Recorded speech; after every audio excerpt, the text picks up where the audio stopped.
Get ready for the Magic Valley Prepcast on IdahoSports.com. That's right. Welcome in. It is another edition of the Magic Valley Prepcast on IdahoSports.com. We are coming at you on Thursday, September 21st, 2023. My name is Brandon Baney, and we are joined by our bifocaled Magic Valley expert, Scott Burton. What's going on, Scott? Oh, my word. I tell you what, I know I'm getting old. I mean, I'm not ready to get, put out to pasture just yet, although some would disagree.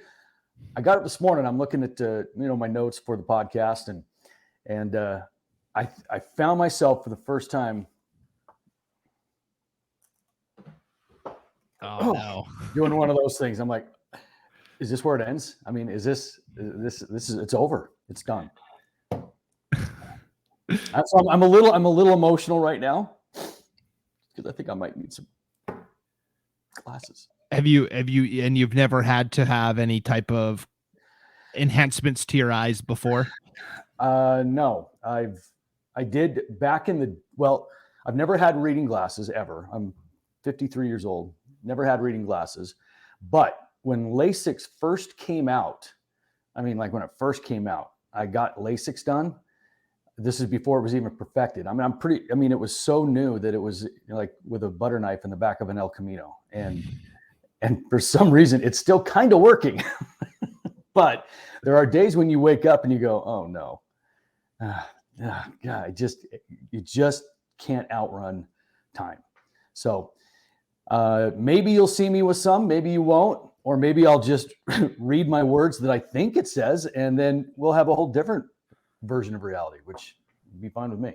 Yeah. Okay. Two related eyesight stories, and then we'll dive into the podcast proper. A little behind the scenes. I recorded a ton of prepcasts. We do, of course, the Magic Valley Prepcast, which you can get at IdahoSports.com. Right across the top of the homepage is a Prepcast tab. You can click on Magic Valley Prepcast and listen to it there. You can download this podcast wherever you download podcasts: Apple, Google, Spotify, Stitcher, etc. You can watch the video version of this at the IdahoSports.com YouTube channel or Facebook page as well. And we do one for each region of the state, right? North Idaho Prepcast, Treasure Valley Prepcast, Magic Valley Prepcast, and the East Idaho Prepcast. And then we also do an 8-man Prepcast that we do on Thursday nights. But I recorded a bunch of the other Prepcasts yesterday, Scott, and I was wearing glasses on all of those prepcasts. So anybody, and I know we have some people that watch or listen to them all, and we appreciate you carving out some time to do that. But everybody saw me with my glasses on yesterday. I've had glasses since the second grade, Scott. Wow. Geez, Brandon. So you wear contacts then? Yeah, I wear contacts most of the time. I had to get glasses in second grade. I couldn't see the chalkboard, and my teacher thought I was making it up for attention, and I actually got in trouble for it. You're the kid that was sitting there doing this with their eyes trying to... No, actually, you know what? I see you a lot better. Yeah. I actually had an eye appointment last night, and I know the first thing that they do when you go in for an eye appointment is like, all right, take out your contacts. And I was like, you know what? I'm not going to do that this time. I'm just going to wear my glasses. So that's one thing I don't have to do. So nice. Look at you getting all learned up and stuff. Yeah. So your eyes get any worse? No, they stayed the same. So classic. Excellent. Yep. Yeah. Every once in a while I'm walking through the store and have the little bifocal little, stands and everything. I used to just zip on by. Now my gait slows just a little.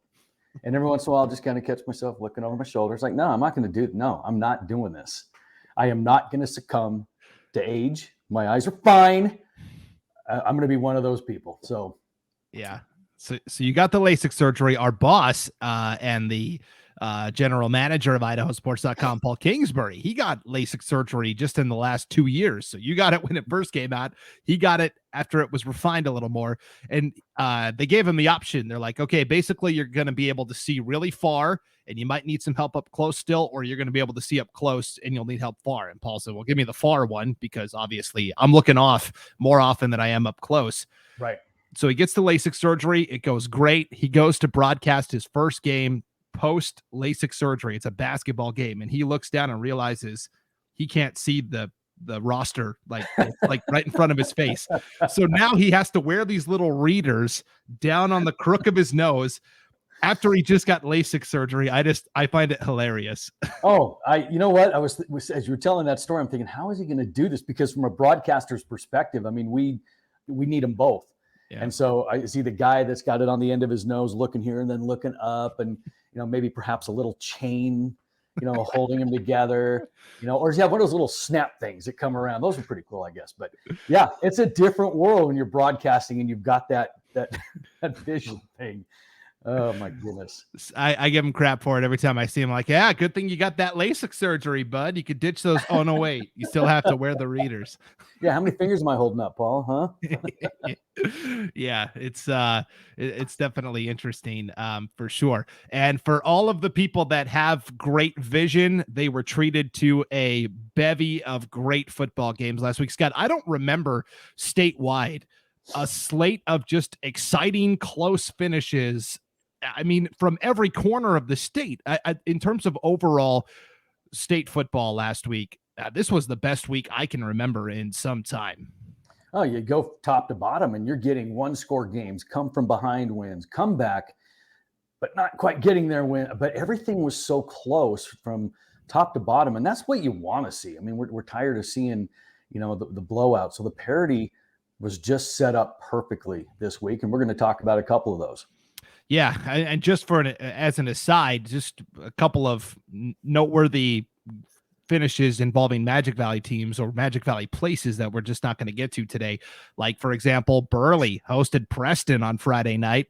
Burley takes the lead with like 40 seconds left. Preston marches down the field. They've got the ball around the 7-yard line, I think. And basically, as time expires, Carter Perry, their freshman quarterback, hits a little slant route in the end zone for a walk-off touchdown. Preston wins 53-51 over Burley. That was kind of an exciting finish.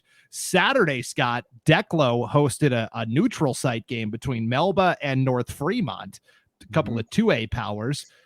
North Fremont has the lead late. Melba's got a 4th and goal at the 3-yard line, and they decide to go for the field goal. At this point, Melba is down by 2. So they go for the field goal to try and take a 1-point lead. The field goal gets blocked.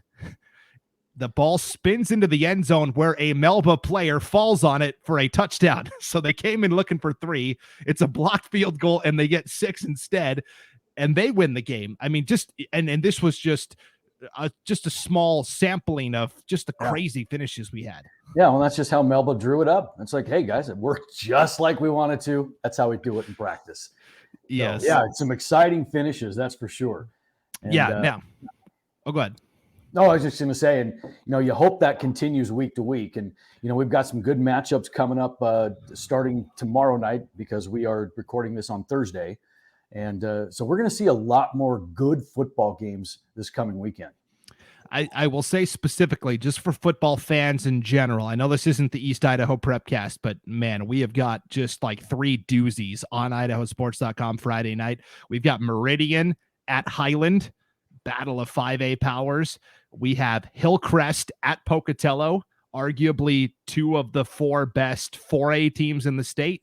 And we've got the 59th annual Emotion Bowl between Idaho Falls and Skyline. So yeah, there's some good stuff going on. And tell you what, you can find it all right here at IdahoSports.com.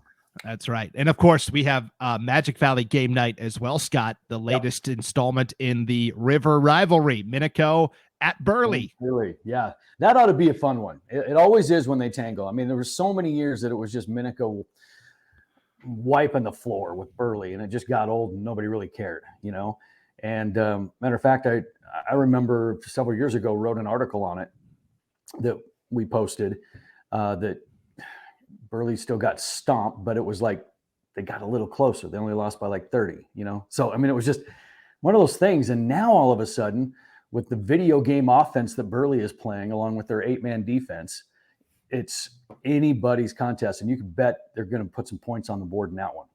Yeah, I will say shout out to Burley, even though they lost last week 53-51. No Gatlin Bears still. Mhm. So what do? They shift to the run game. And we talked about this with Burley last year, where man, Ramsey Trevino, their running back last year, kind of went under the radar because of the passing game, but he was a really good running back. They've got another one this year in Bodie Coombs, and he balled out. He scored 5 rushing touchdowns and had dang near 200 rushing yards. Yeah, and for Burley, I mean, talk about the emergence of a couple of more weapons. I mean, all the talk and everything, and the offense runs through Gatlin Bear. So what do you do when he's out for a bit? Well, you better have some dudes step up. And sometimes your team gets a lot better when that star disappears for just a little bit. And now you come back, he comes back, and you found some weapons that maybe you didn't know you had. Yeah, so that's Minico at Burley, Friday night, 7 o'clock on IdahoSports.com. Lauren Jensen has the play-by-play for that for Magic Valley Game Night, and that's just one of several outstanding football games we've got going on. You can see all of the games we're broadcasting statewide by clicking on the Game Streams tab across the top of the homepage at IdahoSports.com. So, all right, before we dive into what's happening this week, let's quickly look back to last week, because there was a pair of games in the Magic Valley that kind of fit this mantra of really exciting finishes for 2 entirely different reasons. The first game we're going to talk about was a non-conference battle between Gooding and Mountain Home, a 3A versus 4A battle. Gooding surges ahead to a 28-14 lead at halftime, Scott, but then Mountain Home outscores Gooding 22-0 in the second half to earn the come from behind win by a final of 36-28. Big win for the Tigers. Oh, a huge win for the Tigers. I mean, it was in that game, it was all about stopping Bryce Patterson. I mean, he's the one that went off in that first half. And, you know, when they found themselves in that hole, they knew what they had to do, and they just could not let Bryce Patterson get behind him anymore. And they made a few adjustments. They kind of kept him in check, and then they were able to chip back away at it and get it. But, you know, when I talked to Coach Rayfield, you know, he had nothing but good things to say about Gooding and the play of Patterson, which is what got him in a whole lot of trouble. But what an exciting win for a brand new coach who's really trying to change some things and establish, you know, a new way of doing things in Mountain Home. Yeah, so you mentioned Bryce Patterson for Gooding, Scott. His final stat line was seven receptions, 160 yards, 4 touchdowns. All 4 touchdowns that Braden Martin threw for Gooding went to Bryce Patterson. They were all in the first half. So what did Coach Rayfield tell you what they did to neutralize Patterson in that second half?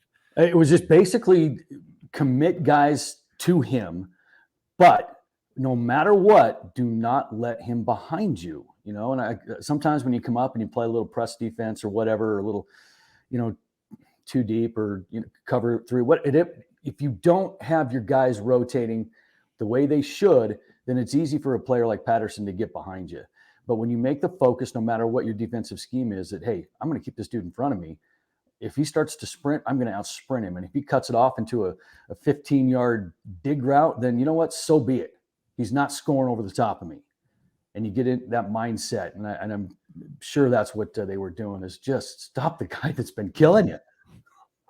Yeah, it was really impressive to watch Mountain Home come from behind to this win.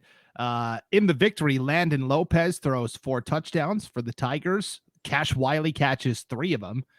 Tristan Abrego caught the 4th, and then Wiley rushed for a touchdown as well. And Cash Wiley's a guy that kind of came on our radar last year a little bit, Scott, but he broke out in a big way here. Yeah, no, he certainly did. And it gave, anytime you can run the football, and any coach will tell you this, you run the football, you got a chance to win the game. You know, because you're doing so many different things by running the ball. Run sets up pass. It's not the other way around. And you're able to be more physical, and you're able to control clock. And so that's why the run game is so important. With Cash stepping up and they're getting something going there, you know, that's going to make Mountain Home a much better football team. And for Mountain Home, this was huge because it's their first win of the year. Now they're 1-3. They've already played 2 conference games, Scott, which I hate. I know I've talked about this already, but right. So Mountain Home's 0-2 in the Great Basin Conference, but they're 1-3 overall. They've already lost to Burley and Minico. So those are two of the more difficult ones kind of already out of the way. Mountain Home's got another non-conference game coming up on Friday. Doesn't get any easier. They're at Kimberly, which, by the way, they're still undefeated. And then they play Twin. And so you're like, man, Kimberly and Twin is kind of a daunting stretch. But then look at how they finish: at Canyon Ridge, at Caldwell, and then Jerome. If they can build some momentum and string together some wins, especially in that back half of the schedule, they could compete for one of the at-large playoff bids in Class 4A, I think. Yeah, and we saw them do that last year too. Get a little momentum and then qualify, and for their efforts, what drove to Sandpoint, and didn't work out very well. But it's all about getting some momentum at the end of the season. But even if they don't, even if they do get a little bit of momentum heading down the backstretch and they don't qualify, the way that you end a year sometimes springboards you into the next, right? And so I think the schedule is set up well for Mountain Home, especially coming down the stretch where they can finish on a high note, and that will speak volumes to what happens next year. Yeah, and I think this is a good shot in the arm for Mountain Home as well. This is a program that we kind of talked about it when we did our season preview for football, right? The last time Mountain Home had a winning record, these kids that are seniors were like in preschool. It was that long ago. But I like Coach Ben Rayfield. He's a younger guy. I think he relates really well to his players, and it's a different voice, maybe a different perspective. And I think he's a good fit with this Mountain Home team. Oh, he is. His energy is contagious, and these kids are responding well. I mean, anytime you try to come in and change a culture, break old habits, start new ones, I mean, it just takes time. And the first thing you got to do is get this buy-in, and Coach Rayfield's getting it, And so, I talking with him and kind of picking the brain a little bit, they do something that they call AR time, which is adversity response time. It's a little mental thing that they do. And it's where the coaches put them in practice in really adverse situations, whether it's, some conditioning scenarios or in-game scenarios. And what they do is they really focus on how to get out of this. And some of the things that they really focus on are self-talk. How do you as a player talk to yourself about getting out of this? Because a lot of times, we as kids get into this mindset of adversity. And we've talked about a couple of these things on Scott's Thoughts, where adversity is just something that we just don't do well with anymore. And the way that you talk to yourself to get out of it, instead of just being an automatic quitter, is huge. And that's one of the things that they're really pushing on, especially when you're an underdog like Mountain Home, that you've got to be able to do that because you're going to see a lot of adversity, right? And then they focus a lot on their nonverbal body language. And as a coach and as a philosophy communication guy as well, I mean, those are things that are so overlooked in success as an athlete, and they're doing some of that, which is really cool to see. Yeah, there's the nonverbal body language is fascinating to me because Scott, you and I both covered the 5A girls state basketball tournament last year. You did most of the games, and then I did a couple of the consolation loser out games. And there was a certain team there. I won't say who it was, but they were a highly ranked seed, and they went 2-out basically. And it was kind of surprising to all of us. And we're like, on paper, this team like has a D1 player. They should be, better. But you saw it and I saw it when we actually watched them play. Not cohesive at all. A lot of like side-eye glances at each other, and the nonverbal body language to me stood out. And I'm like, okay, kind of makes sense now. Oh, it's fascinating to watch. And if you are kind of, keen in it and you know what you're looking for, it's something that the casual fan doesn't see unless it's really egregious. But that game we're watching, you'd watch the bench and you've got a lot of this going on, and nobody I don't like this person. And then coming off the floor, you just watch those things and you go, there is something going on with this team. And so as a coach, those are the little things that you've really got to fix because they speak volumes.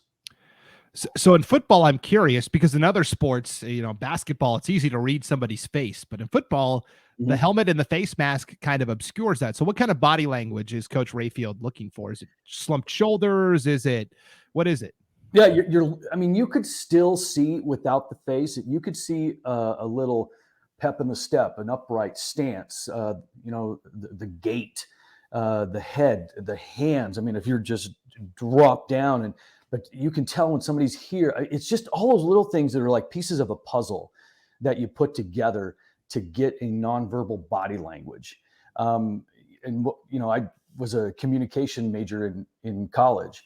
And one of the things I loved was the nonverbal aspect of things because people can say what they want, but what is their body telling you? And if you're a coach and a good one, you're dialed in on that because people and kids will tell you whatever you want to hear, but what is their body telling you? And so you look for those little things. And to me, again, it's fascinating. Yeah, I mean, we could spend hours talking about this, but it's Yeah.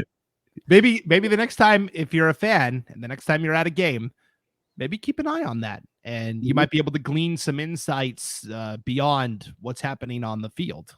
I would encourage everybody to try it out wherever they're at, taking in an athletic event. So, okay. So congrats to Mountain Home, 1-3 on the season. Big comeback in the second half with a second half shutout. The next game we're going to talk about, Scott, had a similar flow to it, but a different outcome. It's Lighthouse Christian and Carey. This is an 8-man battle. Carey had taken it on the chin a couple of times. Lighthouse Christian had looked really dominant, and coming in, I'll admit, I thought, okay, Lighthouse probably wins in an easy one, and they built up a big lead in that first half. We get to the second half, and Carey pitches like Mountain Home. Carey pitches a second half shutout. But unlike Mountain Home, Carey can't quite come all the way back. And so Lighthouse is the team that's up big, sees that lead dwindle, and manages to survive by a final of 30-28. So let's start with the Lions. This was a good gut check win, I feel like, for them. Oh, you know what? It is so weird that, when we start doing these podcasts, especially some of the Scott's Thoughts that we're doing, we talk a lot about adversity. We just mentioned it in Mountain Home.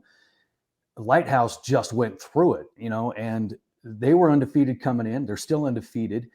But in order to be a good football team, you have got to have these kind of games because your kids need to know what it feels like to be in that situation, to hang on by their fingernails and hope the clock expires because, Carey came out a completely different team in that second half. I mean, down 30-12. Now, granted, Lighthouse, who knows, maybe they took their foot off the gas just a little bit. They were cruising because they started making some mistakes that they're uncharacteristic of them. I mean, the bunch of fumbles, and they had a punt that was returned for a touchdown. And, these are things that they didn't do in the first half and they generally don't do in the game. And so these were the games that a good football team needs to have. So, congrats to Lighthouse for holding on, and for Carey, and we'll talk about Carey here in a minute, but for them, that was huge as well, even though they came up short. But Lighthouse, moving on, 4-0. The Lions are rolling right now. And they're 2-0 in conference play as well, with wins over Raft River and Carey. And those were two playoff teams from a year ago. So that's a very encouraging for Lighthouse Christian. Justice Schrader, their quarterback, Scott, took an unofficial visit, was invited to come up to the University of Montana and be on the sideline for the Montana Grizzlies game on Saturday. Of course, I'm a diehard Montana Grizzly fan. Yes, Grew up you in are. that area. So that's cool, man, that Justice Schrader's going up there and possibly could be a part of Grizz Nation. I'm excited for that. Yeah, So. I knew. And I watched your body language as soon as you said Montana. And I'm like, okay, here we go. Even if I didn't know you were a Montana fan, I could tell. But yeah, what a cool little thing for him. So hopefully that works out well for him, and for Lighthouse, it is. They are trying to replace people like that, eventually to keep a program going. And they did have some pretty good standout performances this week. I mean, they had a really good performance from Ben Ford, who dominated on both sides of the ball. And they had Aiden Visser step into the starting running back role this week due to injuries, and he gave him a really good game. And and got a clutch catch from Colin Vanderham that allowed him to run the clock out. So, Lighthouse, they are getting contributions from a bunch of different players. And, for Coach Bosma, this was a group of seniors that he was able to coach a little bit as freshmen when he was the OC at Lighthouse. So he's got some familiarity, with these kids. And it's fun to see another young coach have some success, but he's been there for a bit, so he knows the Lighthouse way. Yes, Logan Bosma, the first-year head coach for Lighthouse Christian. And I think last year, Scott, Lighthouse really took their lumps. This conference is a gauntlet, right? There's no easy games on the schedule. And last year, Lighthouse Christian did make the playoffs, but they lost. 1, 2, 3, 4, 5. They went like 2-5 in the regular season. Now they were in a lot of these games, but I think that was a good learning experience for them. And now they're a year older, a year more seasoned, and they're on the right side of some of these outcomes. So it's going to be interesting to see. Yeah. And the thing about it, in having a young coaching staff, talking to Coach Bosma, is that most of their coaching staff is pretty young. And so they're able to bring a certain energy, because a lot of the guys on this team were not very vocal leaders prior to this year. And so that youth and that exuberance and that energy is really starting to get these kids to be more vocal, and even more so, they get to practice with them sometimes too. And so they have a lot of fun, and it's a bonding thing, because, like I said, these coaches are still young enough to run around with these guys, and so they have a lot of fun running the scout offense. The coaches do, so there's been some times where they've intercepted Coach Bosma as he's playing quarterback, and then everybody's talking smack. Or there's been, a time where they caught a ball over the top of their DC, Connor, and it's just the special teams coordinator, Justin, they was a wide out, they shut him down. And it's just, it's a cool little vibe that you don't get a whole lot, but when you have a young coaching staff, you can play around with that, and they're having a good time.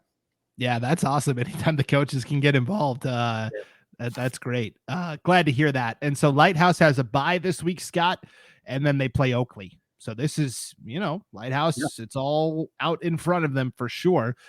Oakley does not have a bye this week, Scott. Oakley has to play Cary, the team that just lost to Lighthouse. And so this is an unusual spot. We're not used to seeing Cary. They're 0-3 and they're 0-1 in conference. That was their conference opener. But man, for first-year coach John Saili, I think he has to feel pretty encouraged with the way his team battled back and almost pulled off the win.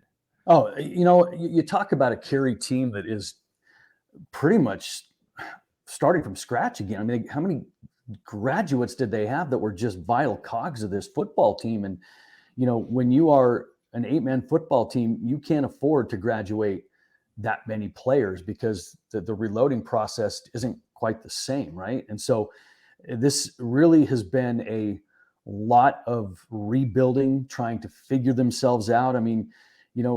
Cary has always had speed. Cary has always been fast. They may not have been the biggest team you've ever played, but man, I tell you what, you get some of these kids on the outside and they're gone. Well, they don't have that this year. And so they are still trying to figure, themselves out. They're green.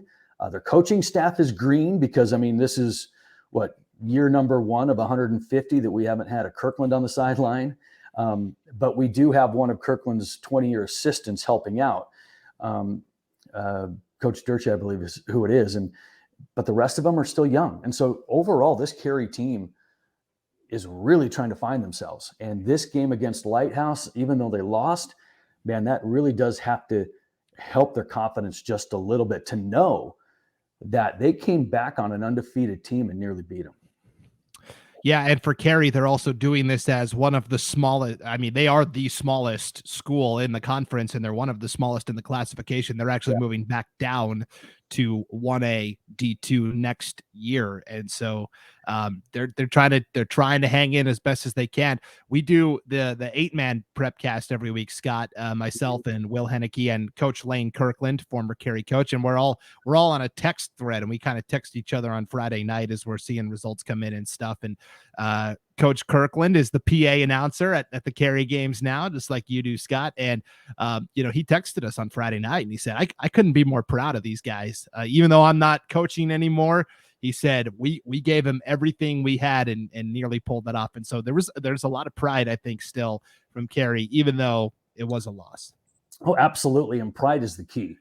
When you put on that Carey football uniform, there's a certain amount of pride that comes with it. And you may not be the best team this year or a young team or whatever it is, but the pride never goes away, and you're always going to have a little bit of fight in you. And, and it's really cool too, because talking to their coaching staff, it's like they get it, and one of the things I was told specifically, it was almost the stuff that we talked about last week. It's like they said, winning is what we want to do, but the adversity that they have to face this year is teaching them so much about themselves as athletes and coaches.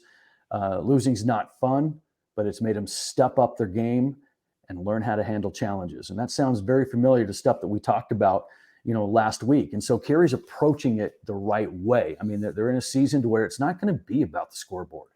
It's going to be about the fight. And last week against Lighthouse, they had some fight in them. And kind of funny little thing. I was, trying to dig for a funny story or something like that. And I got to share this one. They had when you have a young team and they're still trying to figure it out. He said a couple of times this year they had some drop passes, and this kid had come to the sideline and coaches would say, well, hey, why did you drop that pass? And you know what? I don't know. I lost it in the light, or I just didn't squeeze, whatever it is. But these kids are coming off, and one of the guys said, well, I was scared of getting hit. and then the coach is like, I don't know what to say to that. But that's the youth. That's the youth. Why didn't you catch it? Well, I didn't want to get hit. Okay, all right, fair enough. Go get some water, whatever.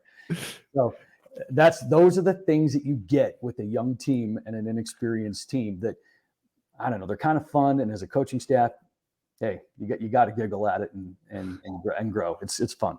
Hey, there's nothing to be ashamed of. There's guys in the NFL that do that. Oh yeah. Looking at you, Randy Moss. Yeah. Looking at you, Moss. You just got mossed. Yeah. So yeah, and these kids are coming along great. I mean, junior quarterback Preston Wood is emerging as a really good leader for this team.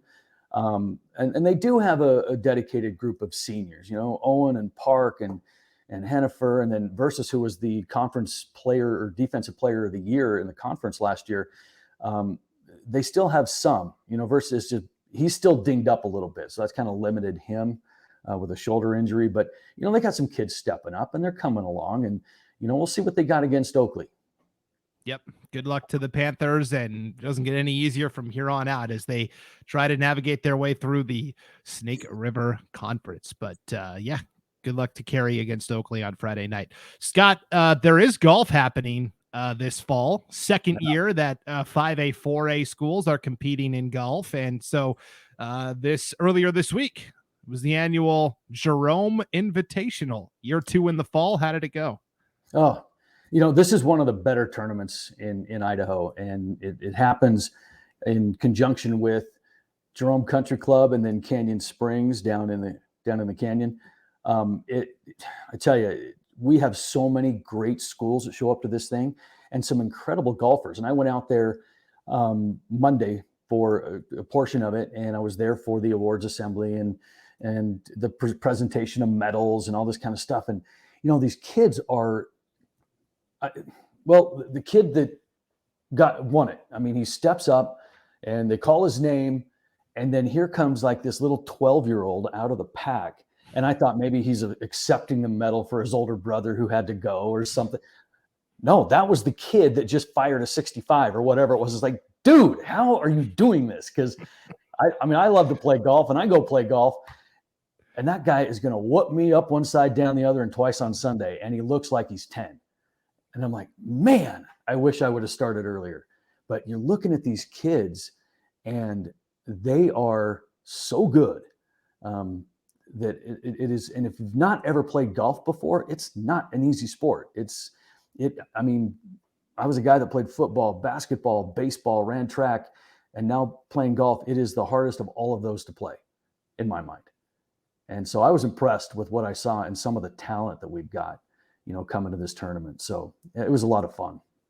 Twin Falls won the boys team title and the girls team title. We want to know, why are they so good every year in golf? And so we're putting feelers out there to the golf coach at Twin Falls. If you're watching this, hey, we want to talk to you. We want to know what makes your team so good every year. We want to do a deep dive into Twin Falls golf. Yeah, for sure. Trey Payne was the guy that from Twin that fired the 65 and won the overall medalist honors. I mean, that's 7 under par. I mean, okay.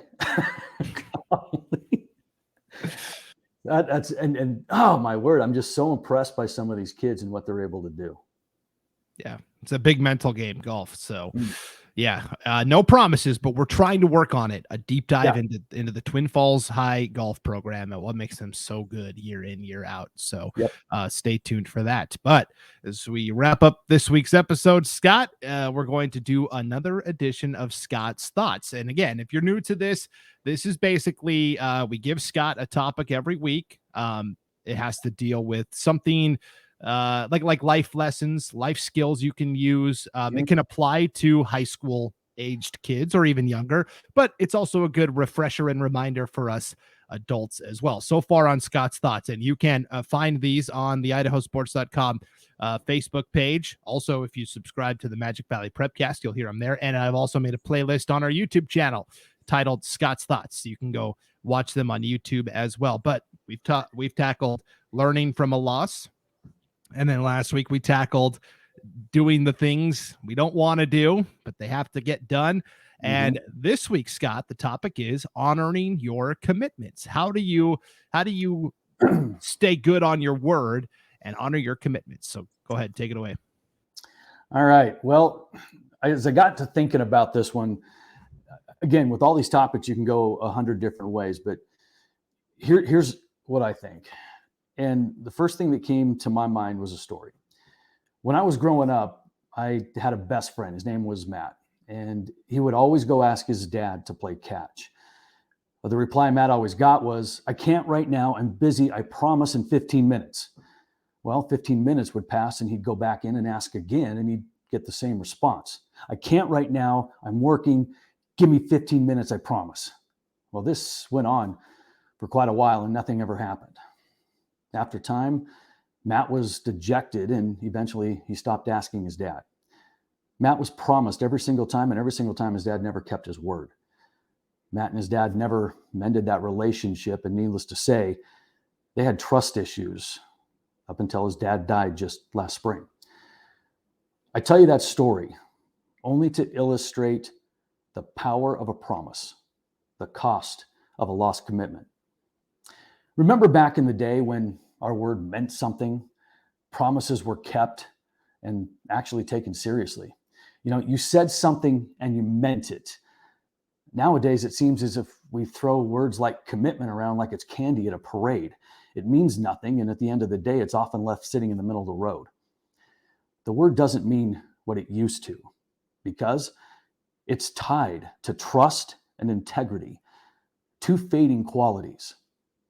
Keeping your word, your commitments, is about having respect for yourself, respect for others, and most importantly, it does show integrity.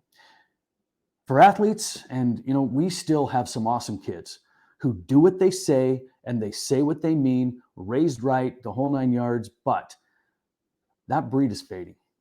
And today, we have generations, and granted, not all of them, but we do have generations who forget that commitment means staying loyal to what you said you were going to do long after the mood you said it in has left you.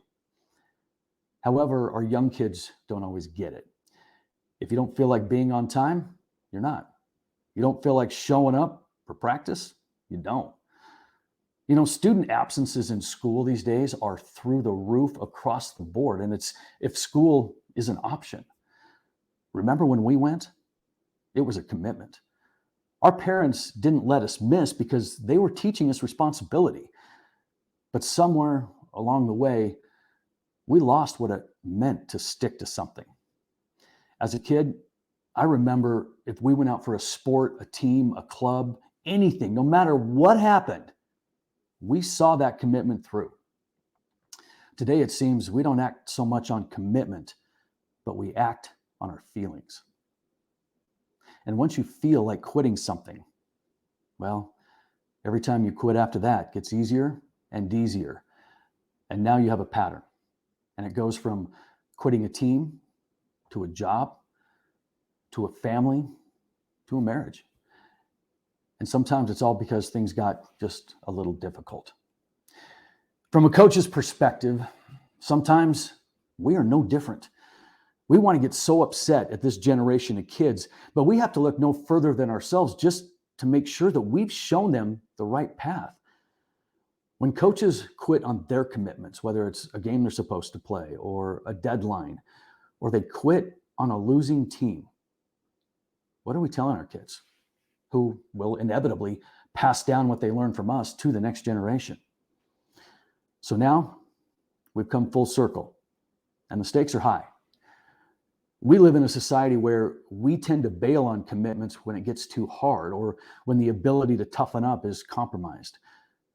But it doesn't have to be this way.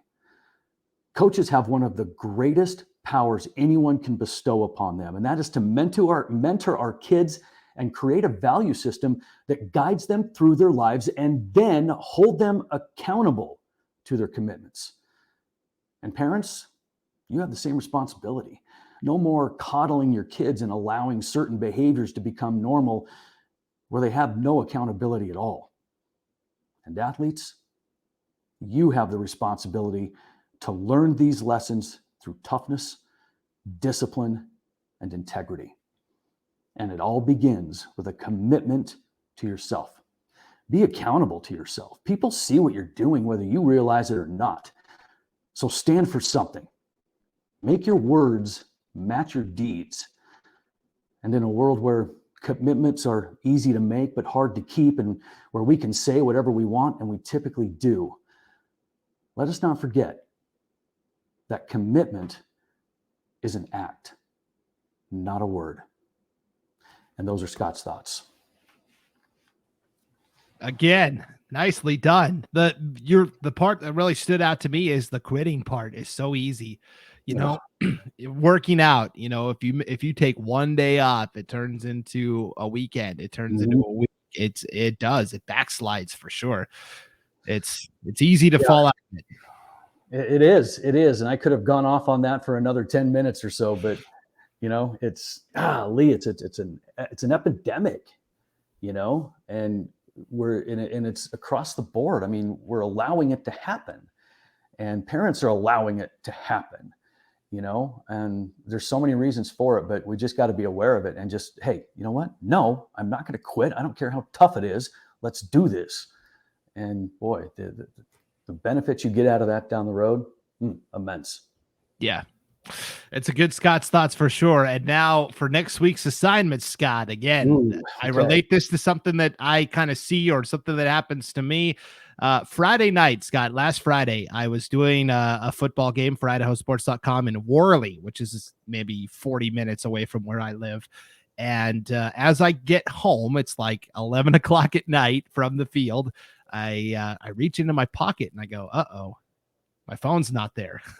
I left my phone at the stadium. Well, the athletic director from Lakeside High School, Adrian Brown Sonder, was kind enough to pick it up, take it to the high school, put it away in a drawer in the office, but there it sat all weekend. I had no access to my phone. Oh my gosh, what am I going to do?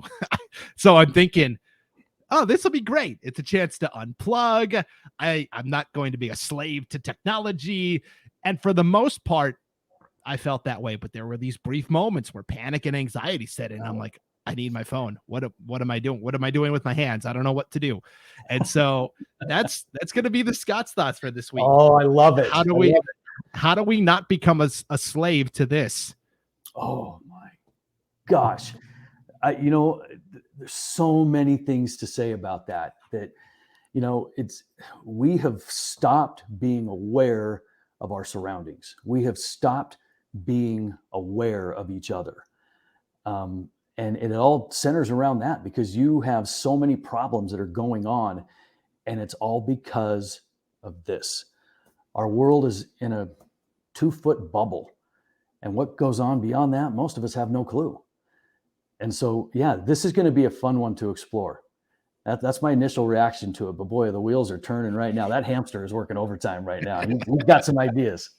For sure. So that's what we do. We always introduce the topic to Scott at the end of the episode, get his quick snap judgment, and then we give him a week to write down some thoughts.